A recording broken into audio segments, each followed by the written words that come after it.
Karena kita ada Kementerian Keuangan juga bekerja sama dengan kementerian itu memberikan fasilitas-fasilitas.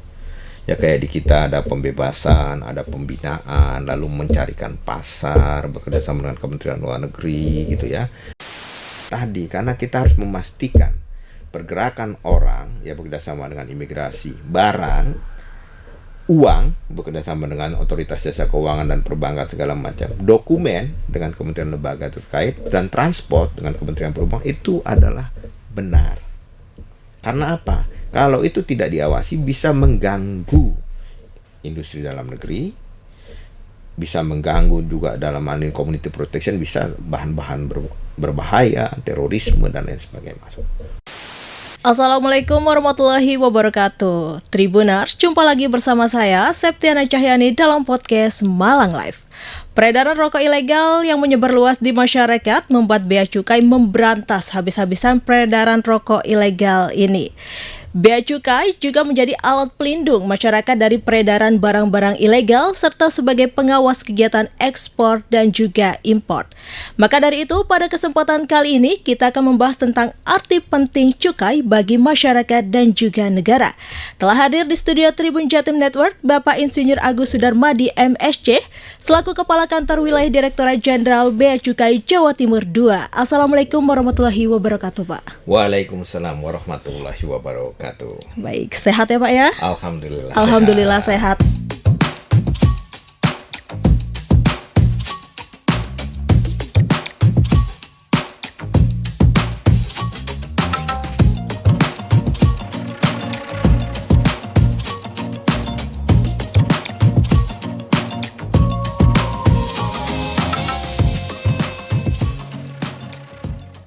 Mungkin bisa disapa dulu Pak Tribuners yang ada di rumah.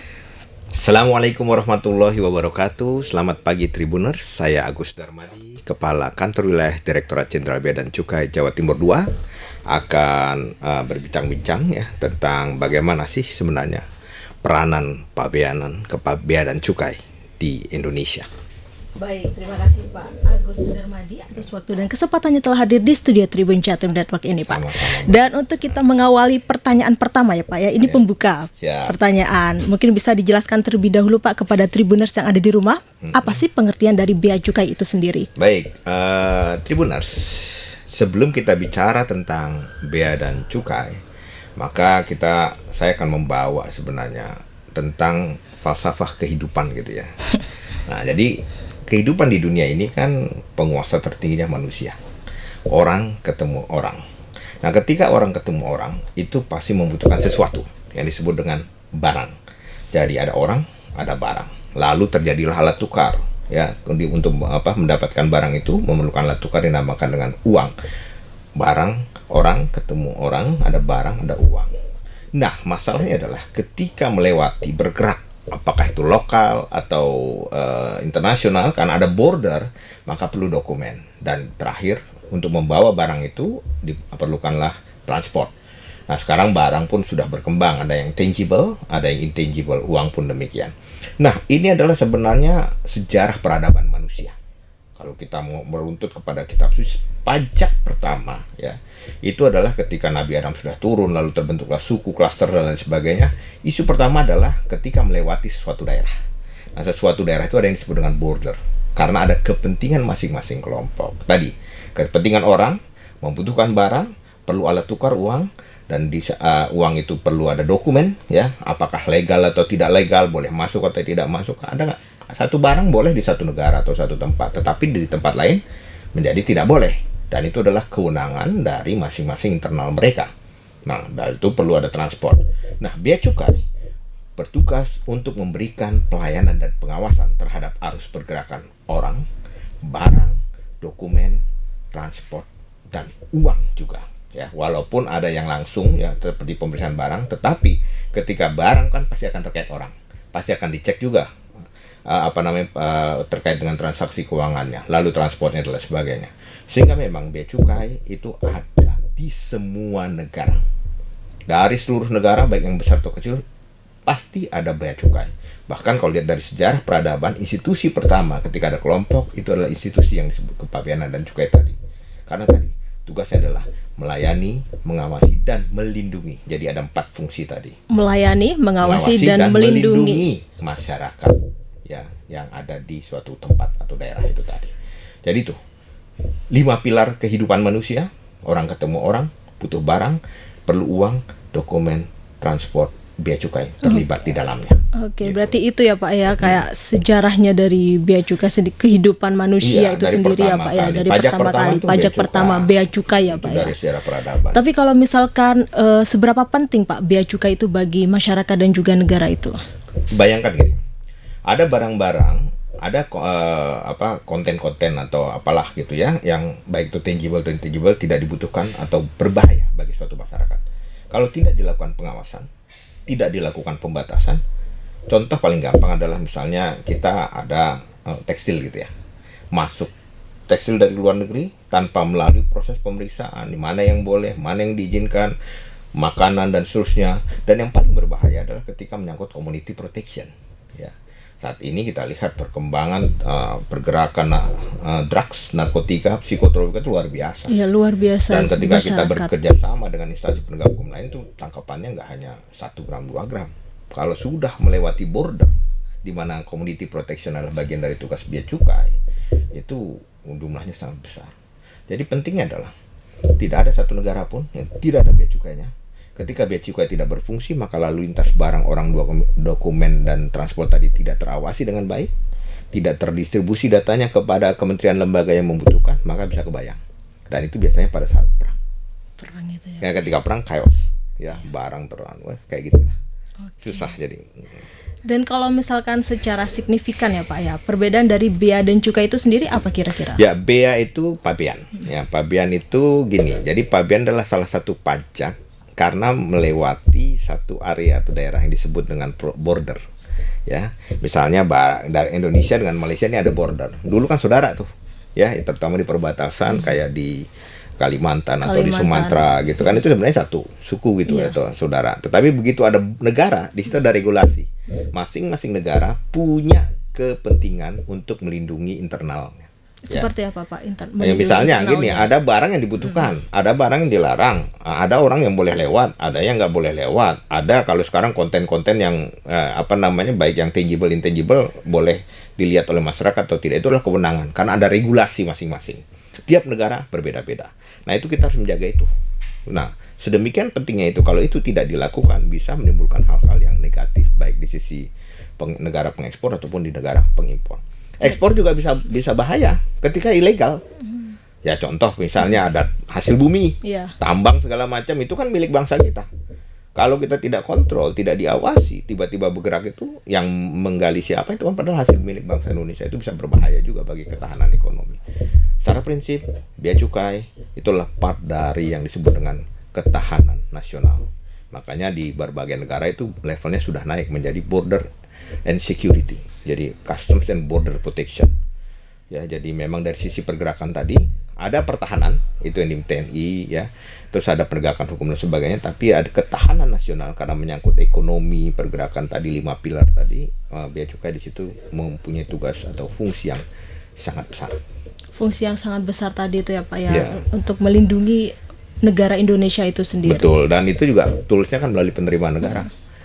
Walaupun misalnya saat ini APBN kita itu kan kurang lebih 2.000 triliun lebih ya, hampir itu sekitar 90-80%-nya itu kan dari pajak dan bea cukai.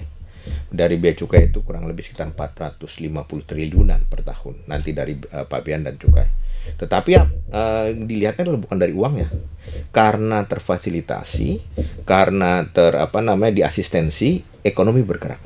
Ketika ekonomi bergerak ya, nah disitulah muncul ekonomi baru, dan itulah menjadi domain dari pajak, Direktorat Jenderal Pajak disebut dengan pajak langsung tidak langsung tadi. Jadi ada pajak langsung pergerakan barang tadi dan pajak tidak langsung. Iya, oke, baik. Kalau misalkan cukai ini kan tadi kayak suatu pungutan negara ya Pak ya, yang dikenakan terhadap barang-barang tertentu. Ya. Apakah cukai termasuk dengan pajak Pak? Cukai itu juga, cukai justru sama pabean itu sebenarnya sama. Cuman bedanya cukai kalau dari sisi ilmu perpajakan itu adalah dia sintaksis pajak dosa. Karena ada konsumsi atas barang-barang tertentu tapi tidak bisa dihilangkan secara penegakan hukum atau dihilangkan 100% dan dia mengganggu masyarakat, maka negara berhak untuk intervensi. Bagaimana cara negara mengintervensinya? Melakukan pembatasan peredarannya, produksinya, konsumsinya. Oke, pembatasan peredarannya tuh seperti apa, Pak? Nah, dengan toolsnya tadi, dengan pajak tadi, Pajak dengan itu ya, cukai, ya kan, Cukai. makanya rokok Iya. itu pajaknya terbesar itu dibandingkan pajak yang lain. Pajak penghasilan itu satu batang rokok harga 1.000 bisa sampai 70%.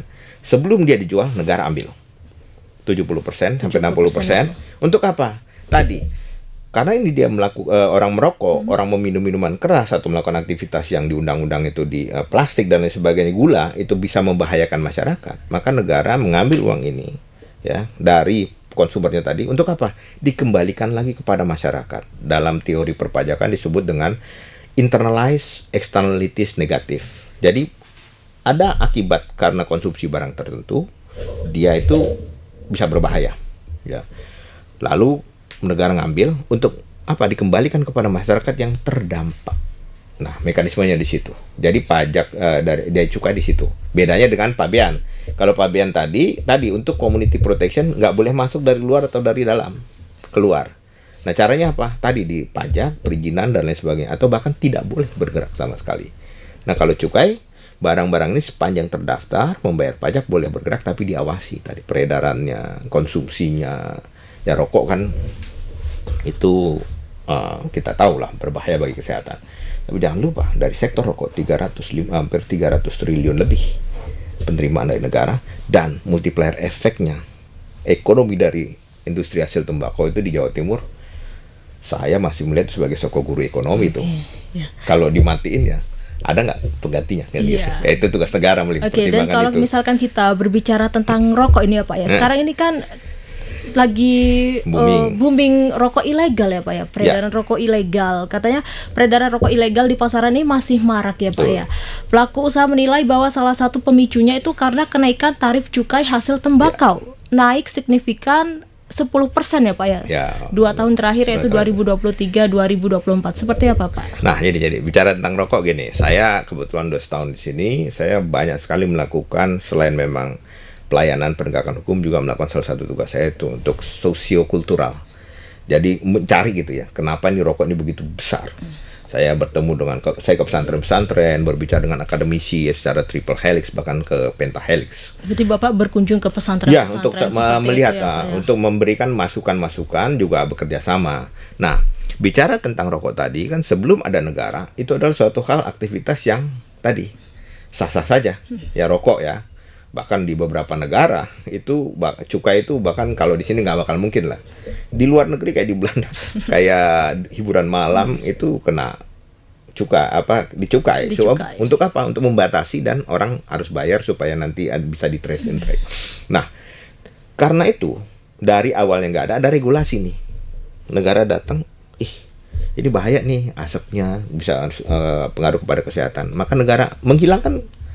Ada pertimbangan tadi, pro kontra tadi. Kalau dihilangkan, ditutup ini, ada industri, ada pertanian, ada buruh segala macam. Sementara kita belum bisa masuk memberikan solusi. Akhirnya apa? Dibatasi tadi. Nah, dari situ sendiri ya, pajaknya itu tadi sudah lumayan besar. Dan ketika kenaikan, nah ada market nih ya. Ya kalau saya sering ngobrol dengan teman-teman di bawah di lapang, Pak, Bapak mah enak. Jadi mereka menganggap bahwa sebenarnya pemilik pabrik rokok itu negara. Pemilik pabrik rokok itu negara. Ya karena memang tadi pajaknya sudah, ya negara itu bicara tentang rakyat Indonesia. Jadi ketika itu semakin naik, mereka nggak tadi ada peraturan bayar baru boleh diedarkan. Nah, nobody like to pay taxes by nature. Tidak ada orang yang suka bayar pajak. Ya, kadang-kadang pun kita untuk bayar zakat urusan dengan Tuhan pun nawarnya masih banyak nih. Nah, ini pajak. Itu by nature, tapi kan hukum harus tetap ditegakkan. Nah, ketika kenaikan dan mereka melihat itu tadi biasa ada upaya melakukan tax evasion atau tax avoidance, penghindaran ataupun bahkan tidak membayar pajak. Nah, ini yang kita menjadi tugas negara untuk mencari titik keseimbangan. Karena tadi antara fungsi services, kan kalau istilah dari sisi yang ini di dua sisi nih, sisi negara mewakili rakyat dan sisi pengusaha yang mewakili kepentingan untuk ekonominya. Services diberikan ya kan, oleh kita izin segala macam. Tapi negara juga. Jadi antara service dengan kontrol itu kadang-kadang memang tugas negara di sini nggak gampang. Kontrol terlalu besar dengan mempertinggi pajak segala macam. Ini dianggap pelayanan di sini rendah, ngapain gue urusan misalnya. Mending sekalian. Tuh, kalau ketangkep. Nah, ini kan sifat kita nih, Cerman. Nah, kita juga harus melakukan pembinaan-pembinaan tadi. Bagaimana mencari titik equilibrium antara sebenarnya supply dan demand-nya itu terkait dengan tarif itu memang bukan pekerjaan yang gampang karena banyak faktor, tetapi kita berusaha terus. Nah, kemarin kita lihat memang kayaknya titik equilibrium sudah tinggi. Mungkin salah satunya untuk rokok itu kalau untuk kepentingan tadi pengawasan penerimaan negara salah satunya mengembalikan kepada masyarakat itu ada yang disebut dengan ekstensifikasi cukai. Ekstensifikasi cukai itu ya tadi ada obe cukai baru. Saat ini gula sudah mulai dipertimbangkan, plastik ya, minuman berpemanis, bukan gula ya, kalau minuman berpemanis. Zaman dulu Belanda BBM kena karena itu dianggap merusak alam kan. Lalu gula. Terus kita karena ini kebutuhan masyarakat akhirnya dilepas. Jadi sekarang itu yang kena objek cukai adalah minuman mengandung etil alkohol dan etil alkohol, lalu rokok ya dan juga produk turunannya. Terus juga sekarang sudah mulai kita plastik karena itu mengganggu alam ya, walaupun memang belum mature banget, belum settle betul. Dan saat ini minuman berpemanis. Tapi kita belum se ekstrim negara lain, hiburan malam dan kayak begitu.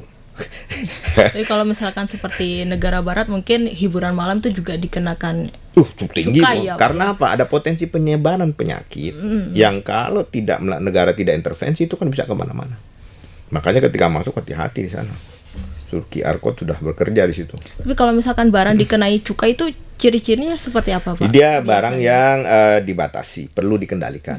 Ya, kayak tadi kan jelas rokok, minuman mengandung etil alkohol ya, lalu terus sekarang sudah minuman berpemanis karena itu ditengarai atau sudah berdasarkan hasil penelitian itu adalah mengandung berbahayalah bagi kesehatan ya. Dulu BBM, gula dan seterusnya.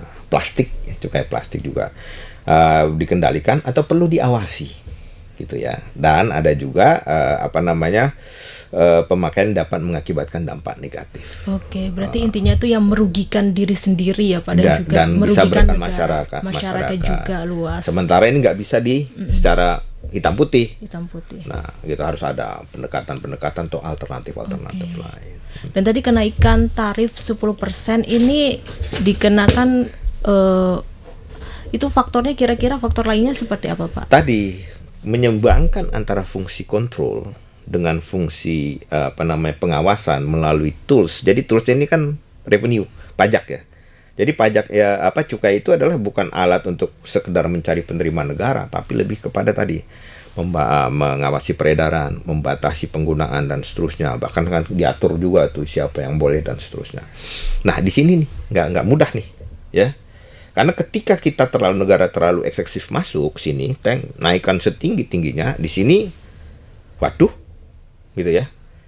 Mending aku bayar misalnya atau apalah ilegal tadi. Nah, ini menjaga keseimbangan. Nah, ketika atau dimatikan sekaligus. Di sini ada petani, ada buruh, ada ya yang dampak multiplier efeknya. Di sini tugas negara harus masuk tadi.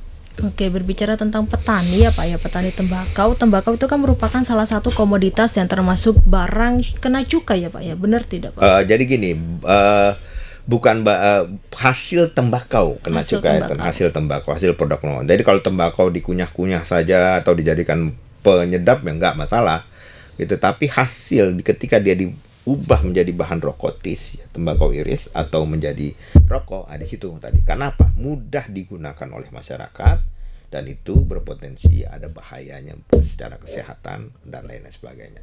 Oke, dan diambil dengan cara yang legal ya Pak? Cara legal. Berdasarkan undang-undang itu Undang-undang sendiri. cukai, betul. Dan lantas apa manfaat dana bagi hasil cukai, hasil tembakau sendiri bagi masyarakat Pak? Luar biasa itu.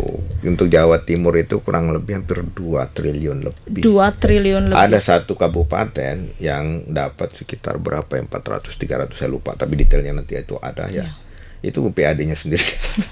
Nah, itu bisa dimanfaatkan apa? Jadi dana bagi hasil cukai itu untuk yang pertama adalah untuk kesejahteraan masyarakat, sosialisasi dan untuk penegakan hukum. Nah, kami juga banyak minta kepada pemerintah daerah nih, sering bekerja sama, diusulkan lagi Salah satu usulan yang sudah kami lakukan itu adalah pembayaran BPJS buruh-buruh misalnya. Dan itu di beberapa Pemda sudah dilakukan. Dan saat ini kami coba usulkan, walaupun masih belum terrealisasi, itu adanya semacam dana abadi dari DBH untuk pendidikan. Sekarang pendidikan lagi naik loh. Iya. Nah, betul kan? Iya, benar. Nah itu kalau di level yang karena kepintaran atau apa ya, otak gitu ya, kecerdasan, karena udah ada lembaga beasiswa banyak tuh, LPDP dan lain sebagainya. Nah ini kami menyarankan dan bekerja sama dengan Pemda, sebentar lagi dikaji terhadap yang tadi buruh-buruh tadi, ya kan? Ya karena mereka begitu bagian dari yang menyumbang juga terhadap penerimaan negara, maka dikembalikan. Kalau dari kesehatan, rumah sakit luar biasa. Hampir di Jawa Timur ini pembelian alat-alat untuk kesehatan paru tuh banyak dibiayai dari BHCHT. Tadi untuk ada di beberapa kabupaten bahkan pembiayaan BPJS dan sebagainya. Jadi mengarah langsung. Jadi pengembalian dari BHCHT itu langsung. Yang sosialisasi malah hanya cuma sekitar 10% penegakan hukum itu.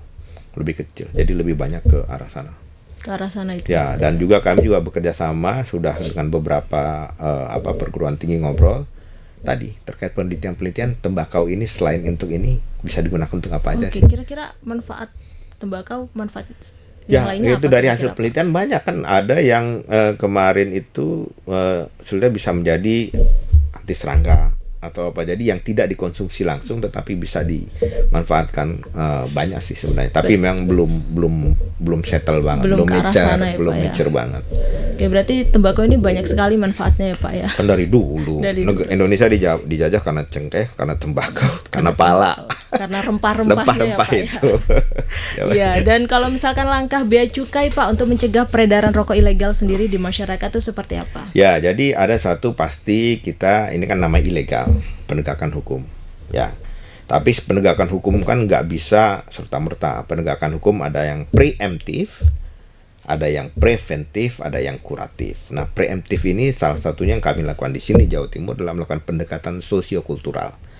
Karena tadi dari rokok itu mungkin banyak belum tahu, sumbang ke lembaga pendidikan, ya terutama kalau di Jawa Timur kan berbasis keagamaan kayak pesantren, itu luar biasa loh. Ya untuk kelangsungan tadi. Nah ini juga kita melakukan sosiokultural. Yuk kita buat rokok yang benar, yang legal tadi. Kalau kaidah fikihnya itu di dalam konteks fikih itu ada yang namanya wadidduhul mafsadat. Jadi bagaimana sih negara datang ketika ada dua mudarat, dua mafsadat, maka negara ini nggak bisa dihilangkan, ya. Maka negara bertugas untuk mengatur demi keselamatan dan kesejahteraan masyarakat, memilih yang mudaratnya paling kecil, manfaatnya paling besar. Paling gampang gini, pabrik rokok tadi, kalau paling gampang sih ini berbahaya bagi kesehatan, matikan, ya kan? Tapi ada mudaratnya gede tadi tuh, apa ya, pengangguran, ekonomi segala macam, lalu penerimaan negara tidak terpungut. Toh akhirnya akan buat juga, gitu kan? Begitu dimatikan dia tutup menjadi legal total. Akhirnya dipilihlah, dikelola, walaupun tadi ada yang bilang makruh, ada yang bilang haram, ada yang bilang halal, terserahlah. Kita negara nggak masuk ranah fikih itu, tapi tadi memilih tadi, dipungut, dibina, supaya nanti ada penerimaan negara, uangnya masuk kembali lagi, tapi tetap terawasi dan terkontrol. Jadi legal dan ilegal kelihatan. Legal itu adalah yang mematuhi atau sepakat dengan kita dalam kehidupan bernegara, berbangsa dan bernegara ini, untuk mengelola dengan baik. Yuk kita sama-sama nyumbang. Kok gede banget? Ya kan udah ganggu orang. Iya. Kalau nggak ganggu orang kan nggak dipungut. Nah pilihan itu sebenarnya dikembalikan kepada masyarakat. Oke, dan kalau misalkan langkah bea cukai ini Pak terkait meningkatkan pemahaman kepada masyarakat terkait bahaya dari rokok ilegal itu seperti apa? Kita bekerja rokok ilegal gini. Merokok yang legal saja itu sudah kontroversi kan. Dari Kementerian Kesehatan pasti bilang, dan itu memang benar hasil penelitiannya, berbahaya asapnya itu, ya. Seberapa bahayanya ya itu kan ada banyak penelitian. Nah, ilegal itu bisa menjadi lebih berbahaya ketika tidak ada QC, quality control dan quality assurance, karena dibuat di dalam tanpa pengawasan. Kalau dia punya izin kan pasti diawasi nih. Kementerian lembaga lain juga ada di situ. Ya dari Kementerian Tenaga Kerja pasti, dari pemerintah kabupaten kota, provinsi sampai pusat mengawasi, terus yang perindustrian, perdagangan mengawasi, kesehatan mengawasi. Quality control dari produk. Kalau tidak, dia yang ilegal kita nggak tahu nih buatnya gimana. apakah benar yang dimasukkan itu aman atau enggak? Kan udah banyak ditemukan dicampur dengan barang-barang yang jauh lebih berbahaya lagi gitu loh. Nah, itu guna. Jadi legal dan ilegal itu isunya bukan hanya sekedar tidak membayar saja, tapi ada tugas negara di situ, menjamin bahwa barang yang dikonsumsi itu bisa terawasi penggunaannya, dibatasi konsumsinya, dan juga bisa dikendalikan. Jadi kalau misalnya sudah terlalu banyak, tadi mekanisme tarif atau mekanisme pembatasan. Nah, kalau pabrik juga, ketika pabrik juga ini kita ada unsur keadilan di sini. Yang menggunakan tangan pajaknya lebih rendah dibandingkan yang menggunakan mesin, karena menggunakan mesin lebih masif, lebih cepat, dia tinggi. Ya. Lalu yang mesin juga ada yang golongan 1, golongan 2, golongan 3. Yang semakin banyak ya semakin tinggi. Itu aja pilihan jadi. Nah, gitu. Nah. Tapi kira-kira ada gak sih Pak perbedaan ciri-ciri antara rokok ilegal dan rokok non ilegal itu sendiri? Ya, jadi rokok legal kita nggak bicara, kalau bicara legal bukan di rokoknya ya, bukan di esensinya, tapi di pemenuhan ketentuannya. Ada 3 jenis yang disebut ilegal tadi. Kalau yang legal udah pasti dia memenuhi peraturan, izin semua semua dipenuhi, lalu pakai pita cukai ya. Di minuman yang mengandung etil alkohol dan sebagainya juga sama. Nah, dilihat dari yang pertama, dia dijual tidak sama sekali tidak pakai pita cukai, yang disebut dengan rokok polos. Itu ilegal. Yang kedua adalah salah personifikasi, punyanya siapa ya, dipakai itu. Jadi ada orang cuman pura-pura bikin pabrik tapi jual beli pita. Itu banyak ada ya. Lalu ada juga yang memang maksudnya untuk dari mesin, untuk tangan, karena tadi pajaknya lebih rendah ya kan. Misalnya karena dia dilinting kan kita memperhatikan bahwa biayanya pasti lebih besar. Ada tapi rokok linting tuh termasuk cukai gak sih Pak? Linting itu ya tadi kita bicara yang SKT namanya, sigaret kretek tangan, kena cukai ya, bukan yang tingwe ya. Tingwe nanti kita bicara lagi yang tadi, karena dia menggunakan tenaga manusia. Di situ ada unsur manfaatnya tadi ya. Ada, walaupun ini mafsadat, ada mudaratnya, tapi ada manfaat, ada pekerjaan segala macam itu lebih rendah. Nah, pajak cukainya. Nah, ketika dia pakai mesin lebih tinggi, tetapi tadi ada orang yang menggunakan untuk mesin ini pakai pitanya ini. Jadi ada salah yang disebut dengan peruntukan. 3 jenis tadi. Polos, salah personifikasi, artinya bukan punya dia, ya udah pastilah itu. Bukan miliknya dia tapi dipakai oleh orang lain, dan tadi. Oke, dan kalau misalkan masyarakat ya Pak menemukan toko atau orang yang menjual rokok secara ilegal, laporannya tuh kemana kira-kira? Itu banyak kok, udah media sosial kita untuk Jawa Timur ini nanti bisa dibikin melalui media sosial kan, Bea Cukai RI itu yang lagi viral sekarang. Itu banyak, silahkan saya laporkan itu Instagram atau banyak sekali sih media. Ada Bisikir dan udah banyak sekali untuk tempat-tempat informasi, atau menghubungi kantor-kantor saja. Tadi saya sebelum berangkat nih baru dapat ada pengaduan masyarakat langsung, bahkan sampai ke presiden ya, untuk ada satu daerah lah Jawa Timur ini kasus-kasus seperti ini sampai ke presiden, sampai ke kita.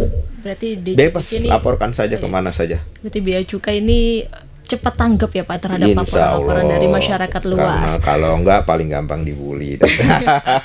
Tadi nobody like Texas. Dan Pak, kalau misalkan dalam memberantas rokok ilegal di masyarakat ya Pak ya, Bea Cukai ini biasanya bekerja sama dengan pihak mana aja? Ya, jadi gini, ada 2 sisi. Jadi yang pertama kita kan tadi cukai tadi adalah untuk kesejahteraan, terus perlindungan masyarakat juga. Nah, perlindungan masyarakat ini kita bekerja sama dengan aparat penegak hukum pasti.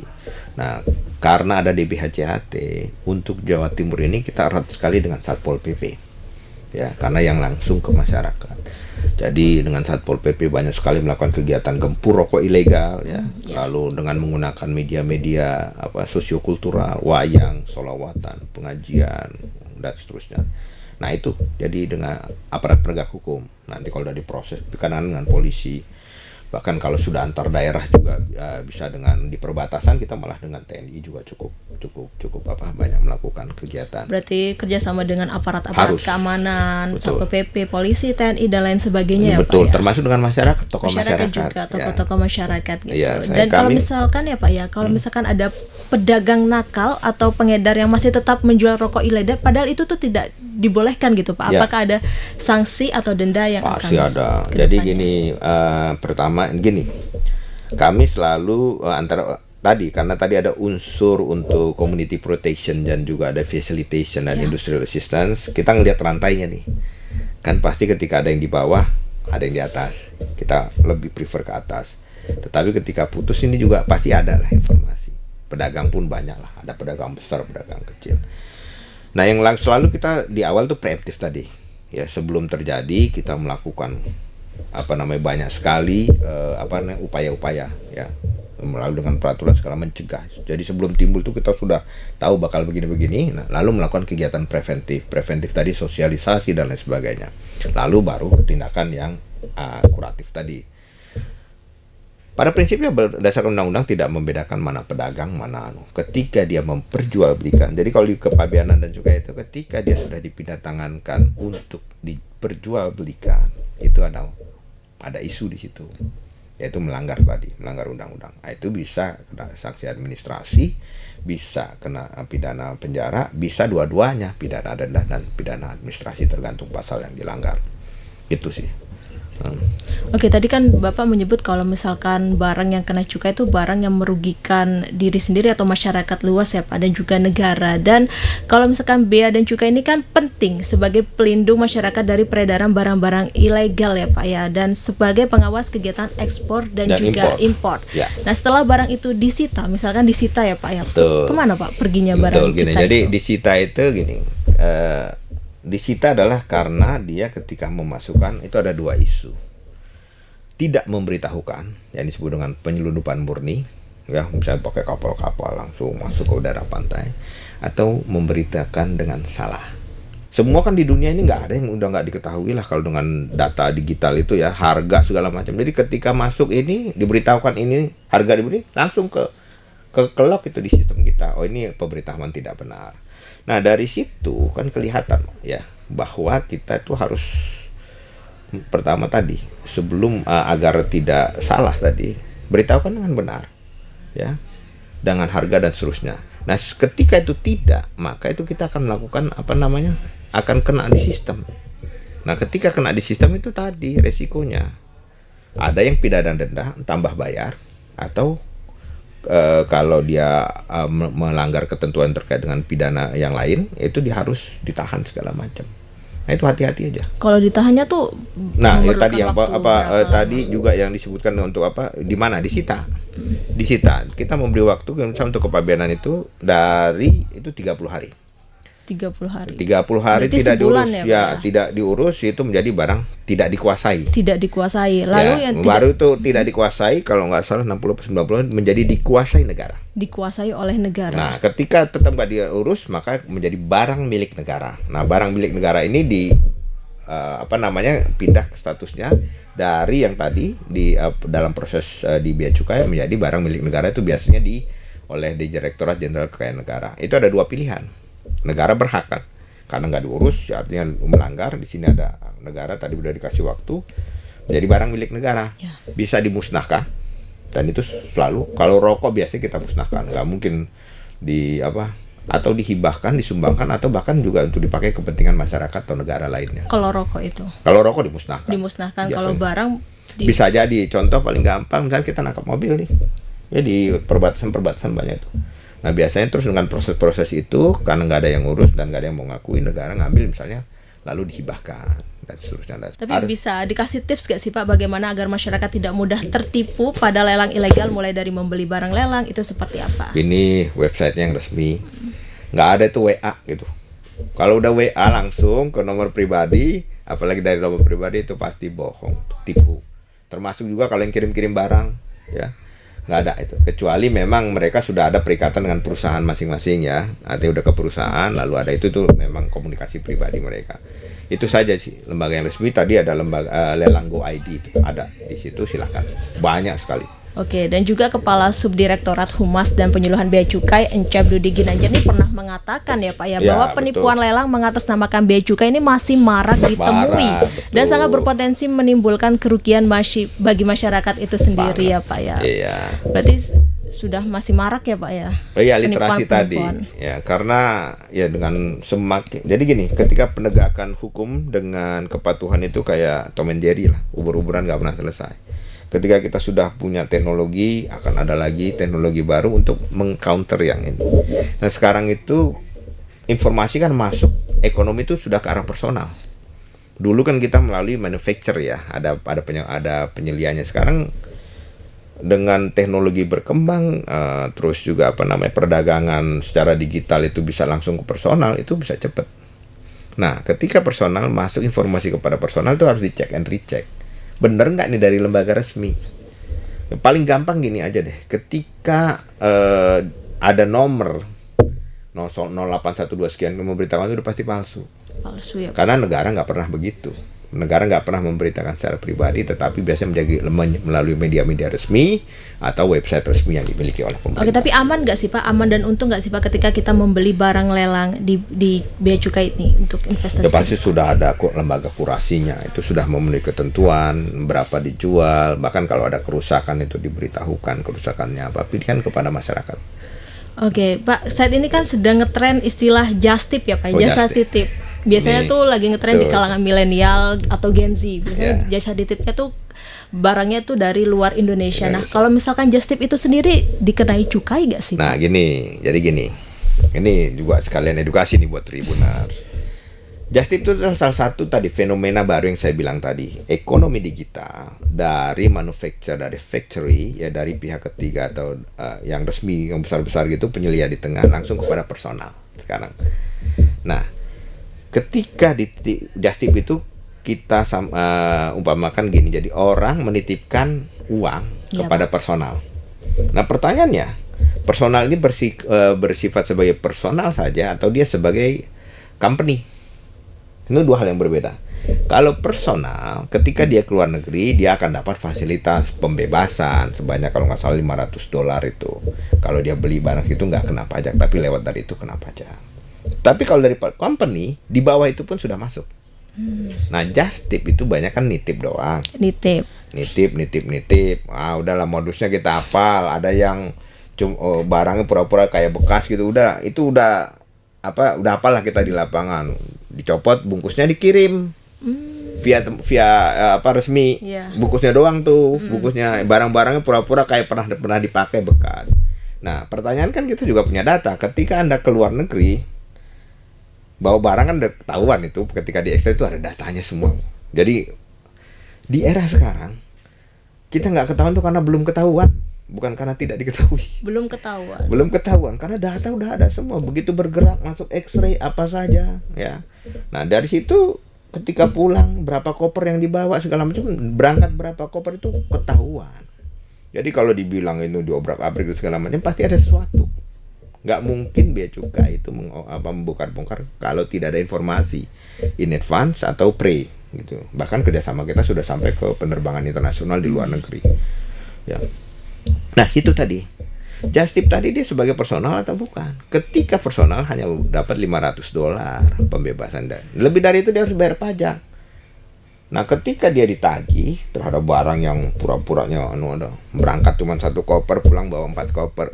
Tapi itu kan just tipnya milik penumpang Pak. Ya, penumpang tadi hanya boleh diberi, ada fasilitasnya nih kalau nggak salah. Coba ada terkait dengan ketentuan barang penumpang, nanti monggo aja Tribuners lihat di peraturannya itu tentang dibawa oleh penumpang nomor 200, Peraturan Menteri Keuangan nomor 203 PMK nomor 4 tahun 2017. Itu siapa saja yang boleh mendapat pembebasan. Tapi benarkah penumpang? Apa pengusaha? Jujur dong. 1, belum lagi dia nggak pakai NPWP. Ya kan? Dia dapat keuntungan bayar pajak apa? Jadi banyak masalahnya. Kita bukannya menghalangi itu, boleh. Tapi intinya adalah ketika berurusan tadi pergerakan arus orang, barang, dokumen, transport melewati perbatasan, ya border, mau keluar negeri atau bahkan di beberapa daerah antar daerah, itu memenuhi ketentuan declare yang benar. Sepanjang declare yang benar itu cepat pelayanannya. Nah, diobrak-abrik, diodol-odol kalau istilah yang di medsos itu. Karena dia tidak memberitahukan dengan benar. Kami banyak loh contoh. Ya. Penyelundupan narkotika psikotropika itu yang kita khawatirkan. Kalau barang kan bisa dengan pembayaran pajak. Itu banyak diselundupkan di koper-koper. Saya pernah jadi kepala seksi intelligence operasi di Soekarno-Hatta tahun 2000-an. pernah nangkep kok berlian disembunyikan di padding sini. Berlian itu ya? Iya, Pak? berlian. Maaf, pernah juga kok di wanita itu kalau haid itu kan ada ditaruh berlian di dalam situ, di darah-darah situ. Pernah. Di sepatu sering narkotika. Sepatu. Kalau yang ditelan pernah, kami juga berdua. Saya nungguin orang buang air itu dari pagi sampai jam 12 siang untuk agar keluar satu-satu. Di dalamnya itu 1 kilogram bisa masuk. Jadi itulah tadi. Kenapa seusil itu, Beda? Karena by nature tadi tugasnya harus mengawasi pergerakan orang karena terkait barang. Di situ ada uang, ada dokumen, ada transport. Ya kan pernah juga itu ada yang bawa uang ketahuan juga, datanya dari kita. Nah, jadi banyak sekali karena data ada di Direktorat Jenderal Bea dan Cukai, maka itu yang harus kita sebarkan. Berarti data lengkapnya sudah ada di direktorat ya, itu ya Pak? Ya? Nanti kita sebarkan ke kementerian lembaga terkait, ya apa PPATK, KPK, aparat penegak hukum, bahkan perindustrian, untuk digunakan sebagai polisinya untuk pelaksanaan tugas fungsi masing-masing. Di situ pentingnya.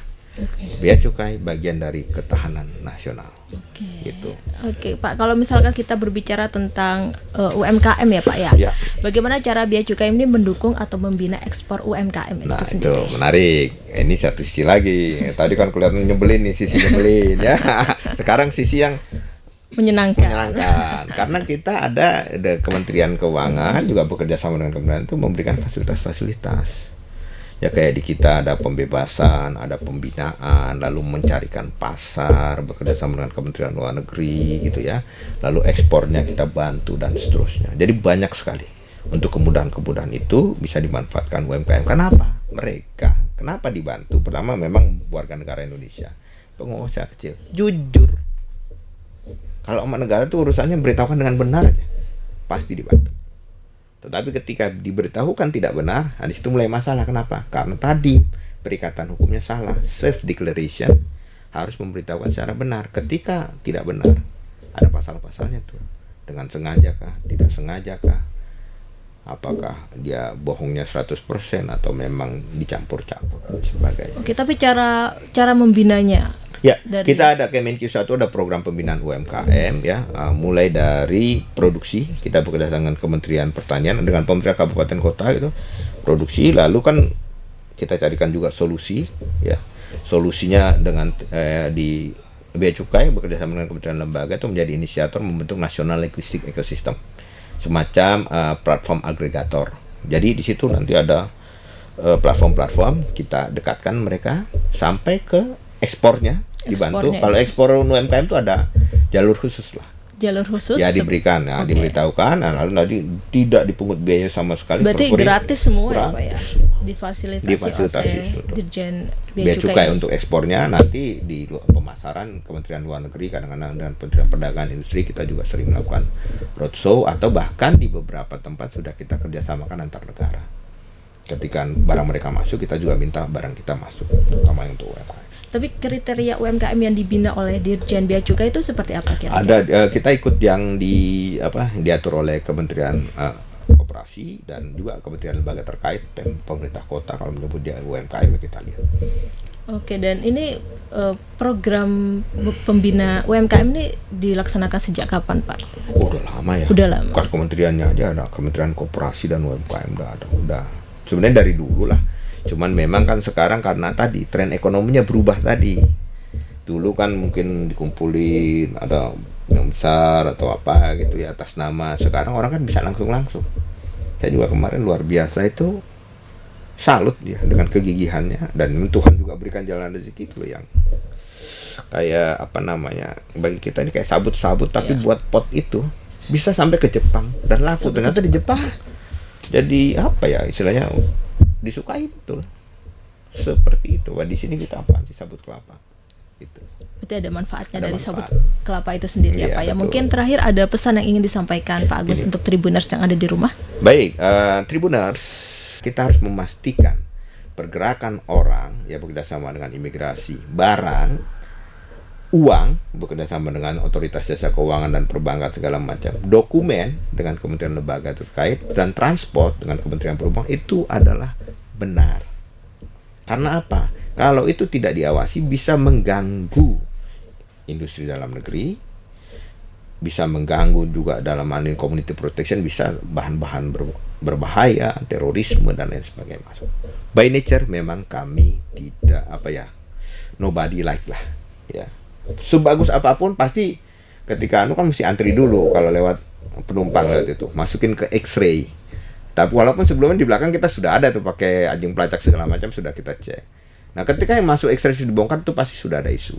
Nah, yang kedua adalah lakukan pemberitahuan isi dokumen declaration itu dengan benar. Ya.